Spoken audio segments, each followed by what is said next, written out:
Hello, welcome back to my YouTube channel. Good morning sa ating lahat. Bad morning kasi ngayon maulan. Sobrang maulan dito. Ayan, gagawa ako ngayon. Nagluluto ako ngayon ng arroz caldo. Kaya bagay to sa maulan na at malamig na panahon ang arroz caldo. Kaya ito yung kakainin namin ngayon, breakfast. Ayan.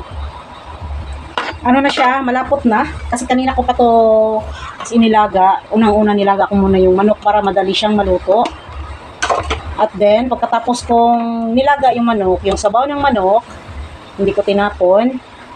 Yan ang pangsabaw ko. Ginisa ko yung muna yung mga sausaw natin na syempre maraming luya.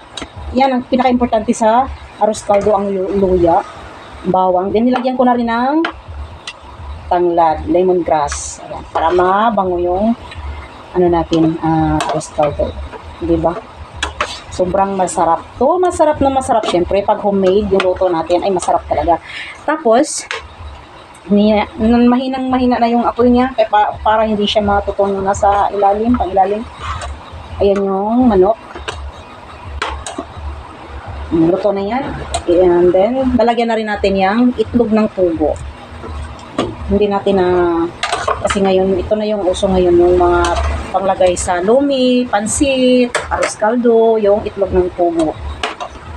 Itimplahan ko na lang to kasi ano na yung malapot ng ating arroz caldo. Yung lalagyan ko rin ng powder, paminta, black pepper. Haluin muna natin para mag-mix ng ating powder. Lalagyan natin ng lagyan na rin natin ng asin. Timplahan na natin.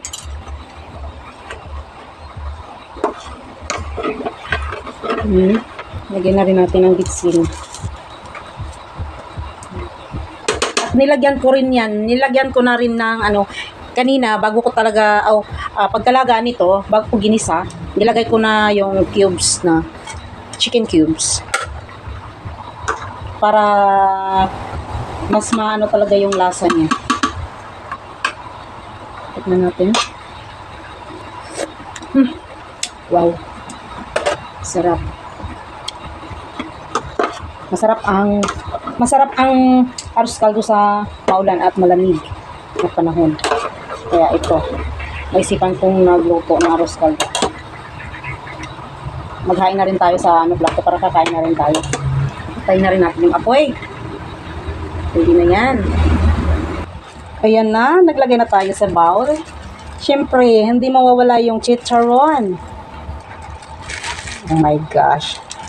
Napakasarap. Ang arroz caldo na may kumpletong sahog at yung ating green onion. Oh my gosh. Ayan, kakain na tayo mga kahanip. At siyempre, ating haluin. Ayan na. Tapos na ang ating napakasarap na arroz caldo. May chicharon, itlog ng pugo at chicken. Kaya sa mga hindi pa naka-subscribe pala ng aking YouTube channel, i-promote mo na aking channel syempre para update kayo palagi sa aking mga susunod mga videos. Bye bye, Hanip OFW Miss Vlog. Let's eat! Yummy yummy!